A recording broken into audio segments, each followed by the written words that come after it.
तो स्टूडेंट्स, आज हम पढ़ने जा रहे हैं क्लास 10th ज्योग्राफी में सेकेंड चैप्टर, जिसका नाम है लोकेशन एंड एक्सटेंट। तो स्टूडेंट्स, इस चैप्टर में हम पर्टिकुलरली दो कंट्रीज के लोकेशन और एक्सटेंट के बारे में जानेंगे।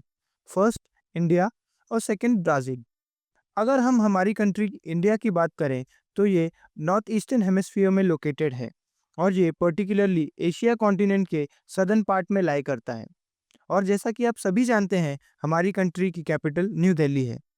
ये मैप की मदद से आप इंडिया के लैटिट्यूड्स और लॉन्गिट्यूड्स को समझ सकते हैं, जो दो इमेजिनरी लाइंस हैं जिसकी मदद से हम इंडिया को पूरे वर्ल्ड मैप में लोकेट कर सकते हैं। इंडिया की लैटिट्यूड्स की अगर मैं बात करूं तो वो है 8 degree 4 minutes north to 37 degree 6 minutes north. और लॉन्गिट्यूड्स की मैं अगर बात करूं तो वो है 68 degree 7 minutes east to 97 degree 25 minutes east. India के सदर्न मोस्ट टिप पर हमें इंदिरा पॉइंट मिलेगी, जो कि निकोबार आइलैंड्स में लोकेटेड है। इंडिया के लोकेशन को समझने के बाद आइए अब हम ब्राज़ील को समझते हैं। तो स्टूडेंट्स, ब्राज़ील वेस्टर्न हेमिस्फीयर में लोकेटेड एक कंट्री है जिसका मेजर पोर्शन सदर्न हेमिस्फीयर में लाई करता है और कुछ पार्ट नदर्न हेमिस्फीयर में है। इस मैप की मदद से आप ब्राज़ील के लैटिट्यूड्स और लॉन्गिट्यूड्स को जान सकते हैं। लैटिट्यूडनल एक्सटेंट की अगर हम बात करें तो वो है 5 degree 15 minutes north to 33 degree 45 minutes south. और लॉन्गिट्यूडनल एक्सटेंट की अगर हम बात करें तो वो है 34 degree 47 minutes west to 73 degree 48 minutes west. India और ब्राज़ील की लोकेशन और एक्सटेंट को जानने के बाद आइए अब हम इन दोनों ही कंट्रीज के हिस्टोरिकल बैकग्राउंड को समझते हैं।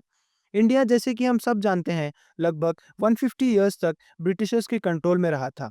1947 में इंडिपेंडेंट होने के बाद भी इंडिया की प्रॉब्लम्स पूरी तरह से सॉल्व नहीं हुई थी।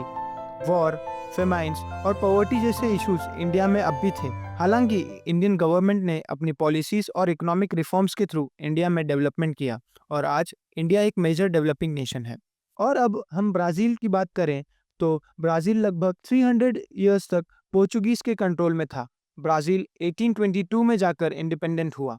इंडिपेंडेंट होने के बाद ब्राज़ील बहुत सालों तक ब्राज़ील पॉपुलिस्ट मिलिट्री गवर्नमेंट के रूल में था। आगे चलकर लेट 20th सेंचुरी में ब्राज़ील ने ग्लोबल फाइनेंशियल डिफिकल्टीज को ओवरकम करके अपनी कंट्री में इकोनॉमिक ग्रोथ और डेवलपमेंट लाकर वर्ल्ड मार्केट में अपनी एक जगह बनाई।